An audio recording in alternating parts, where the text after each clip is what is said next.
안녕하세요. 김성길 목사와 함께하는 천국의 이정표 73회가 되겠습니다. 지난 시간에는 이 세상의 정신, 우리가 살고 있는 이 세상의 정신이 무엇인가, 적그리스도들이 통치해왔던 이 세상의 정체, 본질은 무엇인가. 그래서 그 본질의 이름이 바로 음녀였다. 이 음녀의 모습은 사치하고 그 다음에 우상, 가증한 것들로 가득 채워져 있고, 그리고 음행이다. 그리고 진리를 대적하고 성도들을 죽이고 피를 뿌린다. 이 음녀의 이름은 비밀이다. 그래서 사람들이 잘 몰라요. 같이 살면서도. 그리고 큰 바벨론이다. 또 음녀의 어미다. 네. 이런 여러 가지 이름들을 가지고 있었습니다. 그리고 이 음녀가 두 가지를 타고 있었죠. 하나는 바로 많은 물 위에 앉아 있었어요. 그래서 이 물이 뭐냐? 성경은 이 물은 백성, 또 무리, 사회 공동체, 그리고 열방, 각 나라, 그리고 사람들이 사용하는 언어, 이 모든 것을 다 이 여자가 타고 앉아 있는 거예요. 그 다음에 또 하나는 7머리 10뿔 달린 짐승. 인류 역사상에는 수많은 나라들이 등장을 했어요. 이 수많은 나라들을 다 이 여자가 타고 앉아 있었습니다. 그런데 그 중에 대표적인 나라가 바로 7개의 나라였어요. 애굽, 아수르, 바벨론, 메데바사, 헬라, 구로마, 신로마. 인류 역사의 핵심적인 대표적인 나라는 이 7나라였어요. 온 세계 모든 인류 모든 나라들을 다 타고 앉아있는 이 여자가 대표적으로 지배했던 나라들이 바로 이 7대제국이었습니다. 그래서 결국 이 세상은 이 여자 때문에 망하게 되는 거죠. 이 음녀라는 여자 때문에. 하나님이 만들어 놓으시고 보기에 좋았더라고 했던 이 세상을 음녀가 우상으로 더럽히고 음행으로 가득 채워지게 하고 온갖 사치와 향락으로 가득 채워지게 만들어서 결국은 이 세상이 멸망당하고 세상과 함께 이 정신도 멸망을 당하게 되는 것이죠. 그래서 이 17장 마지막 부분을 보면은 18절에 보면 16절에 보면은 내가 본 바 이 10뿔과 짐승은 음녀를 미워하여 망하게 하고 벌거벗게 하고 그의 살을 먹고 불로 아주 사르리라.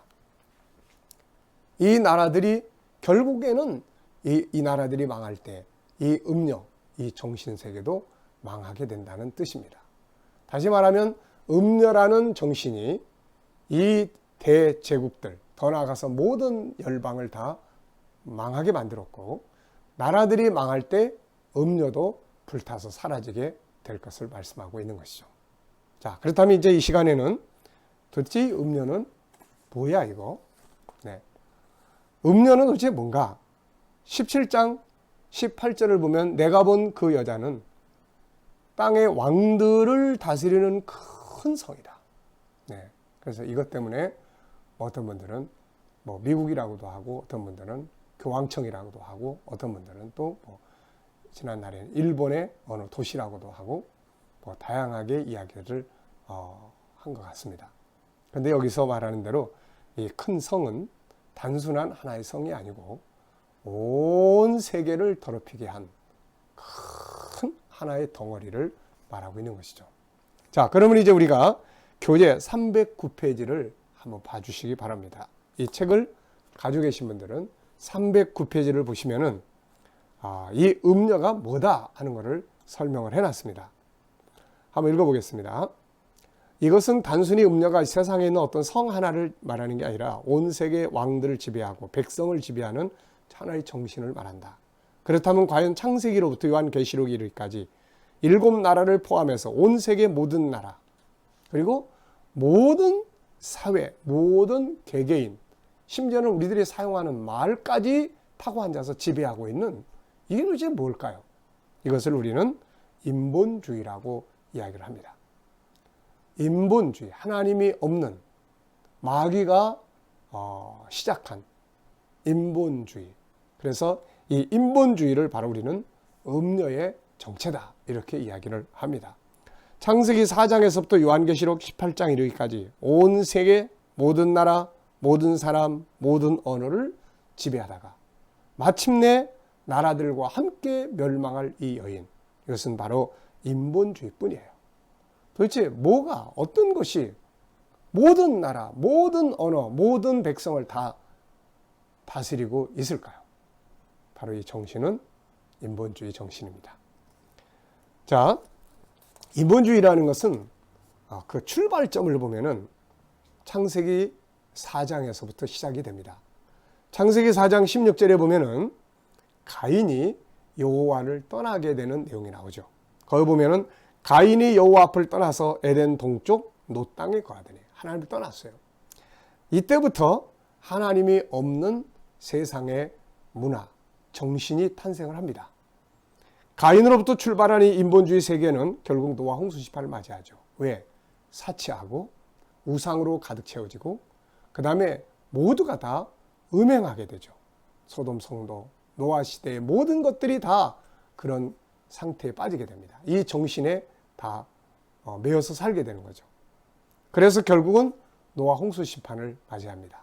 하나님이 더 이상 용납할 수 없어서.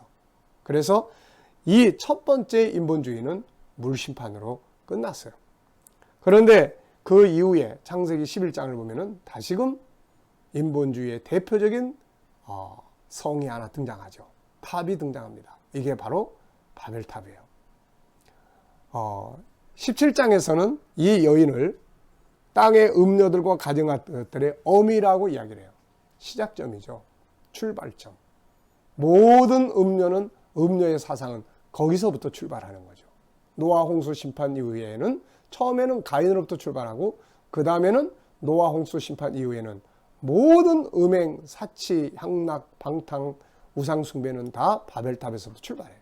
그래서 이 여인을 가리켜서 모든 음녀들의 가증한 것들의 어미다. 다시 말하면 모든 우상 숭배와 그 다음에 음행은 여기서부터 출발한 것이다, 그런 이야기죠. 자, 그래서 에레미야서 51장 7절을 보면은 바벨론은 여호와의 손에 잡혀 있어 온 세계가 취하게 하는 금잔이라. 문 민족이 그 포도주를 마심으로 미쳤도다. 이 바벨론의 정신은 바로 온 세계를 취하게 하는 금잔이에요. 그래서 17장 2절에 보면 땅의 임금들도 그와 더불어 음행하고 땅에 사는 자들도 그 음행의 포도주에 취하였다. 이 여자 인본주의라고 하는 이 여자의 정신에 왕들도, 그리고 땅에 사는 모든 사람들도, 언어도 다 지배를 받게 되었던 것이죠. 그것들의 지배를 받기 시작하면은 나라도 망하고, 로마 제국도 망하고, 사회도 망하고, 개인도 망하고, 가정도 망하고, 다 그러는 거예요. 지금 오늘날 우리 사회는 이 음료와 더불어서 온 세계가 아주 그냥 지금 이 음료와 더불어 음행하고 섞여서 살아가고 있는 것이죠. 근데 잘 몰라요, 사람들이. 왜? 이게 비밀이라 잘 모릅니다. 진리를, 하나님이 말씀하신 진리를 통해서만 이 여자의 정체를, 우리는 역사를 알게 되는 것이죠. 자, 여기서부터 출발한 이제 인본주의 정신이 우리가 읽은 요한계시록 17장 15절에서 언급한 것처럼 온 세계 모든 나라, 모든 백성, 모든 언어를 지배왔어요. 그리고 그 중에 대표적인 나라가 바로 7개의 나라. 애국, 아수르, 바벨론, 메데바사, 헬라, 구로마, 신로마 제국이에요. 적그리스도가 등장하는 마지막 시대는 바로 신로마 제국이 되는 거예요. 오늘 우리가 사는 이 세상의 모습을 한번 보십시오. 음녀가 지배하고 있잖아요. 온갖 음행의 사건들, 사치와 향락, 그리고 온갖 우상들이 난무하는 귀신의 처소가 돼버린 거죠.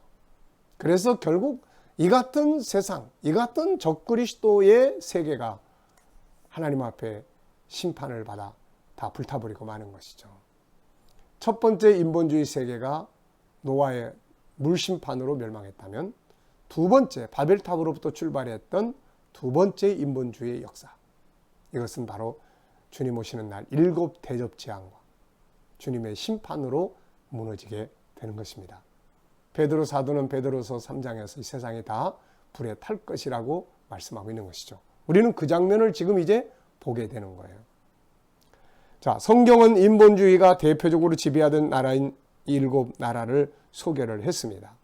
그리고 이 음녀의 사상과 정신이 온 세계에 퍼져나가면서 오늘 우리들의 정신과 우리들의 삶을 지배하고 있어요. 텔레비, 인터넷, 핸드폰, 스마트폰, 이 안에 들어있는 수많은 이 스마트폰이라는 것도 결국은 그것을 지배하는 게 뭡니까? 바로 이 음녀의 사상과 정신이 그 안에 확 들어있고 그것을 보고 듣고 배우는 수많은 사람들이 그 정신 속에 지배를 받고 있는 것이죠. 자, 그래서 여기서 17장에 나타나는 음녀는 바로 인본주의 정신이다. 출발점은 원래는 가인으로부터 그리고 노아 홍수 심판 이후에는 바벨탑으로부터 온 세계에 퍼져서 세계를 지배하고 멸망으로 끌고 가는 거죠. 자, 그렇다면은 이 인본주의의 정신인 음료와 이 인본주의와 마귀는 어떤 관계를 가지고 있을까요? 우리가 창세기 4장 가인의 인본주의가 출발하기 전에 먼저 등장하는 것이 창세기 3장이에요. 그래서 창세기 3장은 바로 마귀가 등장을 해요. 거짓말하죠. 인간을 행복하게 해주겠다고, 인간을 신격화시키고 하나님을 버리게 하고 하나님의 말씀을 떠나게 하고 진리를 떠나게 하는 마귀의 정신이에요. 그래서 인본주의 세계는 바로 이 마귀로부터 출발을 합니다. 기독교의 진리가 하나님으로부터 출발해온 것처럼 인본주의 세계는 바로 마귀로부터 출발하는 거예요. 마귀는 인간 앞에 거짓 진리를 가지고 미혹을 했어요. 그래서 예수님은 요한복음 8장 44절에서 마귀를 거짓말의 아비라고 지적을 했습니다. 또 야고보서 3장 13절로 16절에는 바로 이렇게 말씀하고 있어요. 너희 마음속에 독한 시기와 다툼이 있으면 자랑하지 말라. 진리를 거슬러 거짓말하지 말라. 이러한 지혜는 위로부터 내려온 것이 아니요 땅 위의 것이요 정욕적인 것이요 귀신의 것이니 시기와 다툼이 있는 곳에는 혼란과 모든 악한 일이 있다. 결국은 이 마귀의 역사, 모든 거짓된 사상은 여기로부터 나오게 되는 것이죠. 그래서 사도 바울은 우리들에게 이 인본주의 정신과 싸워야 된다 이렇게 말씀해요. 고린도서 10장 3절 5절에 보면 우리가 육신으로 행하나 육신에 따라 싸우지 아니하노니 우리의 싸우는 무기는 육신에 속한 것이 아니오 오직 어떤 견고한 진도 무너뜨리는 하나님의 능력이라. 모든 이론을 무너뜨리며 하나님 아는 것을 대적하여 높아진 것을 다 무너뜨리고 모든 생각을 사로잡아 그리스도에게 복종하게 하는 것이다. 이 거짓된 인본주의, 방탕한 세속주의, 인본주의와 싸워야 되는 것이 우리들의 사명이죠. 자, 313페이지를 한번 보시면은 여기에 몇 가지 그림이, 사진이 나옵니다. 이거 태국에 가서 찍었던 사진들인데요. 예, 태국에 가면 이 우상들의 공원이 있는데 여기 가면 이제 이런 우상의 모습이 있어요. 자, 앞에는 사람입니다. 근데 이게 이렇게 뒤로 쭉 가면은 이 끝에 가면 뱀의 머리가 나와요. 예. 그리고 여기에는 둥근 것을 안고 있어요. 지구를 안고 있는 거죠. 네. 마귀가 사람을 통해서 세상을 지배하는 거죠. 이렇게 이 동상입니다. 동상. 이거를 딱 보는 순간에 창세기 3장에서는 마귀가 나타나는데 4장부터는 사람을 통해서 마귀가 온갖 거짓된 사상과 인본주의 사상을 퍼뜨려서 결국은 멸망하게 만드는구나. 이것을 깨닫게 되었습니다. 자, 이 책에 보면 더 자세하게 사진들이 나와 있으니까 한번 보시기 바랍니다. 자, 이 시간에는 인본주의, 바로 이 음료의 본질, 음료의 정체는 인본주의다. 이것의 출발점은 바벨탑에서부터다. 그래서 그 이름을 바벨론이다. 이렇게 이야기를 한 겁니다. 그리고 이 속에는 온갖 사치와 향락, 그리고 우상숭배, 그리고 음행으로 가득 차 있는 정신이죠. 오늘날 이 세계야, 우리 모든 정신과 우리의 문화가 다 그 속에 깊이 젖어 있습니다. 이것 때문에 이 세상이 무너지게 된다는 것입니다. 이 시간 말씀 여기서 마치겠습니다. 감사합니다.